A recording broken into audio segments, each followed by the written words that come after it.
নমস্কার, অ্যাস্ট্রোলজার জয় শাস্ত্রী।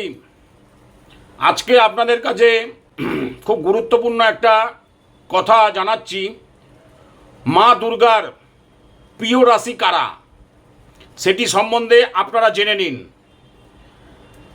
মা দুর্গা এই দুবার হয়, যেমন আমাদের অক্টোবর মাসে দুর্গা পুজো এবং এই চৈত্র মাসে বাসন্তী পুজো। আশ্বিন মাস আর চৈত্র মাস এটাও দুর্গা পুজো হিসেবে বিবেচিত। তা যাই হোক, আমাদের বাঙালির 12 মাসে 13 পার্বণ লেগেই আছে। তাই এই সময় মিথুন রাশি হচ্ছে মা দুর্গার আশীর্বাদপ্রাপ্ত রাশি। এই মিথুন রাশিতে দেবী দুর্গার আশীর্বাদ থাকায় গুরুত্বপূর্ণ কাজ সুন্দরভাবে সফল হয় তাদের। চাকরি এবং ব্যবসায় নতুন সুযোগের সৃষ্টি হয়। কঠোর পরিশ্রম করতে পারে এরা, কিন্তু আর্থিক অবস্থার উন্নতি থাকে। পরিবারের মধ্যে এরা সময় কাটায়। এরপরে হচ্ছে কন্যা রাশিও হচ্ছে মা দুর্গার প্রিয় রাশি। এরাও কর্মজীবনে এদের বেশ অনুকূল থাকে।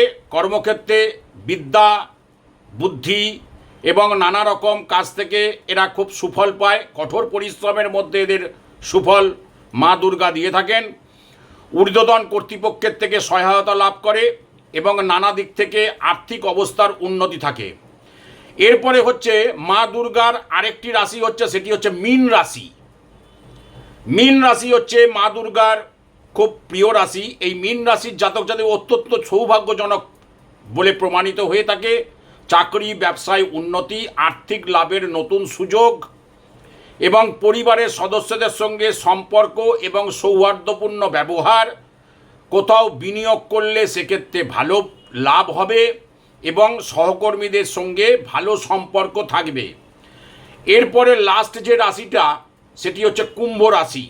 এই কুম্ভ রাশির জাতক জাতিকারা মা দুর্গার প্রিয়। এরা মামলা মকদ্দমা, আইনি ইত্যাদি থেকে ভালো ফল লাভ করে থাকেন। কর্মক্ষেত্রে ধীরে ধীরে উন্নতি হয় এদের। সাফল্য চিরস্থায়ী থাকে এবং নতুন নতুন কাজের সম্পর্কে এরা খুব লাকি হয়ে থাকেন। তা আজকের আমার অনুষ্ঠান এইটুকুই। আপনাদের প্রত্যেককে আমার ভালোবাসা এবং আন্তরিক অভিনন্দন। আপনারা যারা আমার সাথে যোগাযোগ করতে ইচ্ছুক, তা আমার স্ক্রিনে নাম্বার যাচ্ছে, ওই নাম্বারে যোগাযোগ করে যত শীঘ্র সম্ভব আমার কাছে বুকিং করে চলে আসুন। আমি পুঙ্খানুপুঙ্খ বিচারের মাধ্যমে আপনাদেরকে সঠিক পথ দেখিয়ে দেব, যাতে আপনারা উত্তরোত্তর শ্রীবৃদ্ধি পান। নমস্কার।